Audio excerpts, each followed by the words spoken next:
Қайырлы күн, қымбатты көрермендер. Бүгін эфирде Шай тайм жобасы. Бүгінгі жобамыздың қонағы еңбек жолын ұстаздық мамандығымен ұштастырған жас маман Бекқалиева Гүлфара Фарақатқызы. Гүлфара, біздің жобамызға қош келдің. Уақыт жоқ заманда уақыт тауып келгеніңе үлкен рахмет. Жаңа оқу жылы басталуымен шын жүректен құттықтаймын, Гүлфара. Рахмет. Енді біздің сұрақтарға жауап беруге дайынсың ба? Олай болса кеттік. Мамандықтар ішінде неге ұстаздықты таңдадың? Қайырлы күн, достар. Осындай жобаға шақырып отқандарыңызға сіздерге рахмет. Мен бүгін осы жобаны пайдаланып, әріптестеріме, оқушыларыма жаңа оқу жылымен құттықтаймын. Баршаңызға, жұмыстарыңызға сәттілік, оқушыларға тек жақсы білім алып шығуын тілеймін. Жалпы енді сұрақ, мен өзім бала кезімнен мұғалім болуды армандағанмын. Соның ішінде биология пәнінің мұғалімі. Өзім сол мектепте оқып жүргенде сол пәнді таңдап бітіріп, осы Өмірбаев мектебін бітіріп, Шахмардан Есенов атындағы университетке түстім. Сол Есенов университетінде биология пәнінің мұғалімі болып оқып бітірдім. Сосын Өмірбаев мектебіне қайтадан жұмысқа орналастым. Өз мектебіме, түлеп шыққан мектебіме жұмысқа кірдім. Мына сұраққа келейік. Қазір ауылдарымызда білім ошағы көбеюде. Ал неге сен осы Есбол Өмірбаев атындағы орта мектебін таңдадың? Себебі осы мектеп өзімнің оқып бітіріп кеткен мектебім. Түлеп шыққан. Иә, түлеп шыққан мектебім. Мектептің жалпы білімі, ұжымы, барлық жағынан жоғары деңгейде. Сол үшін осы Есбол Өмірбаев атындағы орта мектепке жұмысқа кірдім. Жалпы осы қазіргі мектеп ұжымындағы білім сапасы қандай? Жоғары. Жоғары, иә? Жақсы деңгейде, иә. Сапалы, да? Жарайды. Енді саған да тағамандай бір сұрақ болсын. Егер ұстаз болмаған жағдайда, сен қандай басқа мамандық таңдар едің? Мүмкін дәрігерлік жолын таңдар едім. Мүмкін, иә? Адамдардың денсаулығын емдеп. Енді мына сұраққа келейікші, Гүлфара. Оқушыларды өз сабағыңа қалай қызықтырасың? Әлде қызықтыратын бір әдіс тәсілдерің бар ма? Қазіргі заман талабына сай компьютерлік ақпараттар дамыған заман.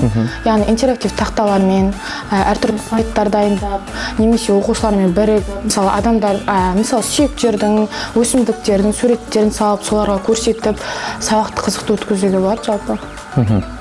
Барлық жағдай сіздерге қарастырылған, қарастырылған. Қазіргі кезде кабинеттерде жеке интерактив тақта, компьютерлер барлығы орналасқан.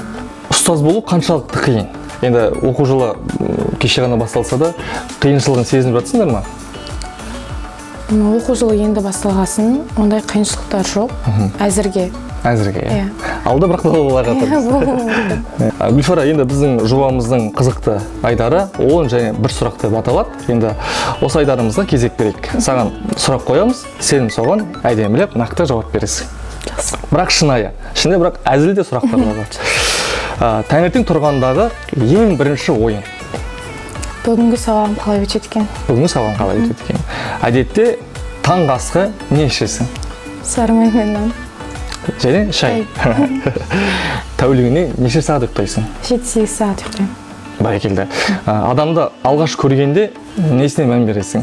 Сырт келбетіне, киіміне. Біреудің пікірі саған қаншалықты әсер етеді? Өзімнің танымайтын адам, маған қатысы жоқ адам болса, пікіріне мән бермеймін. Ал өзіме жақын адамдарым пікір айтса, жалпы жақсы қарауға тырысам. Себебі мен сыртымнан көріп жүретін адамдар болғаннан кейін дұрыс емес жақтарымды айтуы мүмкін. Орынды, иә? Иә, орынды түсінемін. Енді мына сұраққа сен шынайы жауап бер, Гүлфара.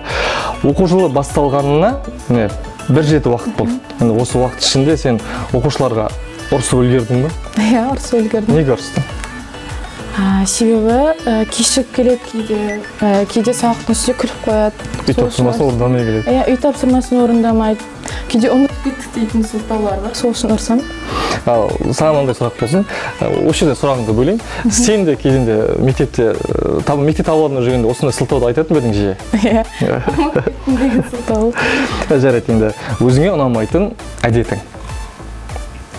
Көп ашуланам. Сол әдетім ұнамайды. Көп ашуланасың ба? Ашуланшақ. Ол негізі болмайды. Ал алтын балық ұстап алсаң, не сұрар едің? Алтын балық ұстап алсам, барлық адамға бақыт сұрар едім. Бәрекелді. Және демалып тынығатын орны? Әртүрлі. Әртүрлі, және алдағы жоспарың қандай? Тек осы оқу жылын жоғары деңгейде аяқтау. Сәтті әрі жоғары деңгейде аяқтау. Үлкен рахмет біздің жобамызға арнайылап келгеніңе. Саған оқу жылында үлкен табыстар тілейміз. Оқу жылы сәтті және өзің айтқандай жоғары деңгейде, өзің ойлағандай деңгейде өтуіне тілектеспіз. Құрметті достар, бүгін Шай Тайм жобасы өз жұмысын аяқтайды. Біздің арнамызға тіркелуді ұмытпаңыздар. Және де комментарий жазып, лайк басыңыздар. Ел аман, жұрт тыныш болсын ағайын. Келесі кездескенше қош сау болыңыздар.